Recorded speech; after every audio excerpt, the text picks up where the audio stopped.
Hello and welcome. After watching Britain decline over the years from my home in Thailand, I thought it was about time I spoke out and gave you my take on how I watched it unravel. In 1997, Tony Blair waltzed into Downing Street with a grin so wide you would have thought he had just won the lottery. And in a way, he had. He had just convinced Britain that Labour was no longer, well, Labour. Gone were the days of nationalising railways, cozying up to unions and singing the red flag. Blair's new Labour was all about smooth suits, sound bites and selling off the NHS by the back door. Nevertheless, here is a kicker. Every single problem Britain is moaning about today, housing, immigration, dodgy banks, even bloody potholes, you can trace a straight line back to Blair's revolution. On top of that, the Tories. They watched it all happen, did nothing to fix it, and now Starmer's Labour is somehow making it worse. So grab a cup of coffee or something stronger, because we are about to unpack how the hell we got here, and why nobody in Westminster has a clue how to fix it. Now, I am no Marxist. Last time I protested anything, it was the price of a pint, but even I remembered when Labour stood for something. Workers' rights, council houses, nationalise industries.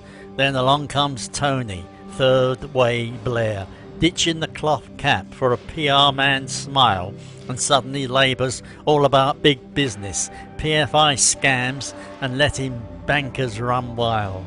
Sacrilege. Now, nonetheless, it worked for a while. The economy boomed, Cool Britannia was a thing, and even your gran fancied Blair. However, behind the gloss, a ticking time bomb. The new Labour legacy, a catalogue of disasters. Bankers gone wild, light touch regulation, more like let us give bankers a blank cheque and hope for the best. Then the 2008 crash. Surprise, surprise. NHS on life support, PFI deals meant hospitals built by McDonald's paying 30 years of rent for a building they already own. Genius. Immigration free for all. Open door EU migration without the houses, schools, teachers or doctors to cope. What could go wrong? The working class abandoned. Labour used to be the party of factory workers. Now it was Islington dinner parties and hashtag activism. On top of that, the Tories. They just shrugged and carried on. Cameron, May, Johnson, Truss and Sunak all had the chance to reverse the mess. Or did they? Of course they did not. Too busy bickering about Europe and being caught in lockdown parties. Now, you have Keir Starmer, a man so passionately moderate he makes toast look exciting. His big plan? Possibly Blairism, but with less personality, who knows? Still no proper wealth taxes because billionaires need love too. Still no real plan to cut immigration, just vague promises. Still no council house building spree, but plenty of luxury flats nobody can afford.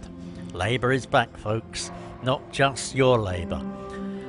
The one that actually stood for something. So here we are, stuck between a Tory party that cannot govern and a Labour Party that will not.